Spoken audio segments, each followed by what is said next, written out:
आज हम चर्चा करेंगे कि वीडियोग्राफी किस बूथ की जाती है और किस कारण से की जाती है। सबसे पहले मैं बूथ की वीडियोग्राफी के बारे में चर्चा करूंगा।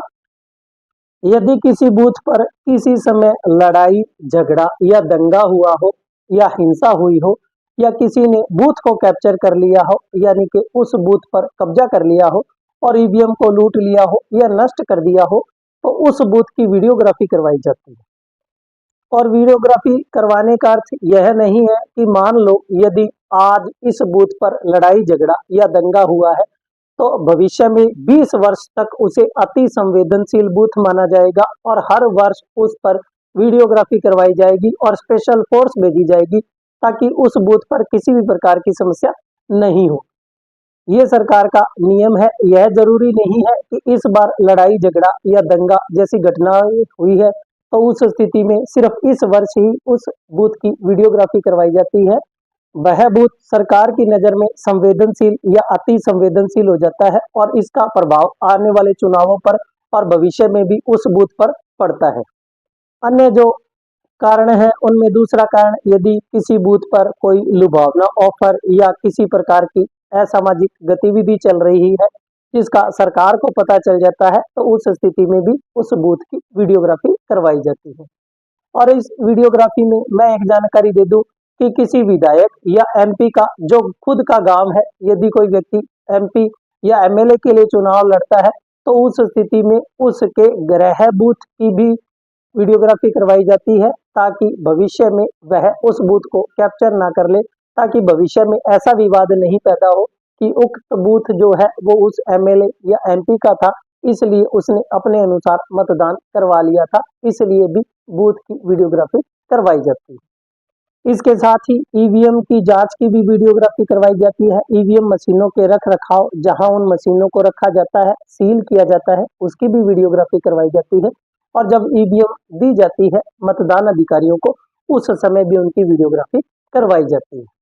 और जिला निर्वाचन अधिकारी जो कि जिला कलेक्टर होता है, उसे यदि लगता है कि कहीं कोई समस्याएं पैदा हो रही है या चुनाव में ऐसे भाषण दिए जा रहे हैं जो देश की अस्मिता या राज्य की अस्मिता के खिलाफ है या देश की सुरक्षा को खतरा है, उस स्थिति में भी वीडियोग्राफी करवाई जाती है। यदि जिला निर्वाचन अधिकारी को यह लगता है कि जो कार्य हो रहा है वह आचार संहिता का उल्लंघन है, उस स्थिति में भी वीडियोग्राफी करवाई जाती है। यदि जिला निर्वाचन अधिकारी यानी कि जिला कलेक्टर को लगता है कि यहाँ कोई गड़बड़ है या शंका पैदा होती है, तो उसे स्व विवेक का अधिकार है। वह स्व विवेक के आधार पर भी किसी भी बूथ की वीडियोग्राफी करवा सकता है। यहाँ तक कि 100 मीटर के दायरे में यदि कोई असामाजिक तत्व बूथ के आसपास ऐसी गतिविधि करता है, उस स्थिति में भी वीडियोग्राफी करवाई जा सकती है। अब आ जाता हूँ वीडियोग्राफर पर कि जो वीडियोग्राफी करने वाला व्यक्ति है वह किसी राजनीतिक दल का व्यक्ति नहीं होगा, किसी उम्मीदवार का प्रतिनिधि या रिश्तेदार नहीं होगा और वह किसी भी राजनीतिक दल से किसी प्रकार की दावत या पैसे या अन्य कोई सामग्री प्राप्त नहीं करेगा। यदि निर्वाचन विभाग को पता लग जाता है कि ऐसा व्यक्ति वीडियोग्राफर है, तो उसे तुरंत वहां से हटा दिया जाता है।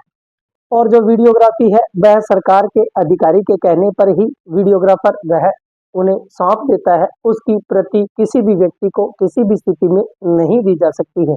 और वीडियोग्राफर इसके लिए एक बुक भी संधारण करता है, जिस बुक में वह यह बात नोट करेगा कि कितने समय से कितने समय तक जो है वो वीडियोग्राफी की गई, किस स्थान की वीडियोग्राफी की गई और किस अधिकारी के कहने पर वीडियोग्राफी की गई। को किसी भी स्थिति में यह अधिकार नहीं है कि वह वीडियोग्राफी की किसी भी स्थिति में कोई भी अनावश्यक प्रयोग ले ले या अपने अनुसार उसे किसी भी व्यक्ति को दे दे।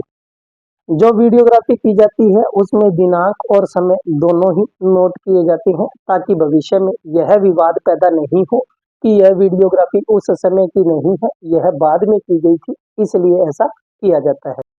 इसके साथ ही यदि कोई व्यक्ति वीडियोग्राफी की कॉपी प्राप्त करना चाहता है तो उसे कॉपी प्राप्त करने का भी अधिकार है, लेकिन जिस व्यक्ति को वह कॉपी उपलब्ध करवाई जाती है वह यह मांग नहीं कर सकता है कि आप इस वीडियोग्राफी को प्रमाणित करके दें, यानी कि जैसी वीडियोग्राफी सरकार के पास है वैसी ही दी जाएगी। इसके आधार पर वह कोई भी विवाद की स्थिति पैदा नहीं कर सकता। यदि कोई व्यक्ति वीडियोग्राफी की कॉपी प्राप्त करना चाहता है तो उसे लिखित में प्रार्थना पत्र प्रस्तुत करना होता है। उस स्थिति में उसे वीडियोग्राफी की कॉपी मिल सकती है, लेकिन इसके लिए 50 रुपये प्रति घंटा का शुल्क लिया जाता है। यदि मान लो 3 घंटे की वीडियोग्राफी है तो उसे 150 रुपये का भुगतान करना होगा, लेकिन जिस दिन वीडियो बनाई गई है उसी दिन उस व्यक्ति को नहीं दी जाती है, उसके अगले दिन या बाद में उसे उपलब्ध करवा दी जाती है।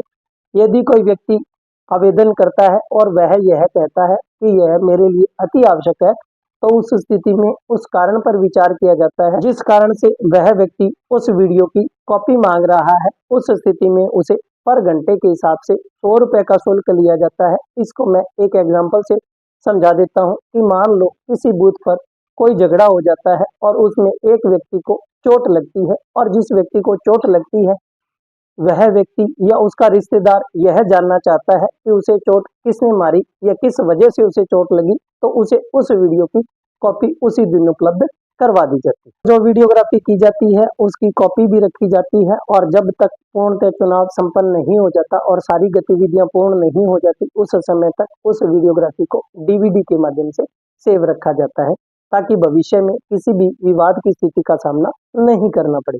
के अतिरिक्त यदि कोई व्यक्ति उस वीडियोग्राफी की कॉपी को प्राप्त करना चाहता है तो वह सरकार की मंशा पर या जिला निर्वाचन अधिकारी की मंशा पर निर्भर करता है। आपको यह अधिकार नहीं है कि आप अपने अधिकार से उस वीडियो की कॉपी मांग सकते हैं।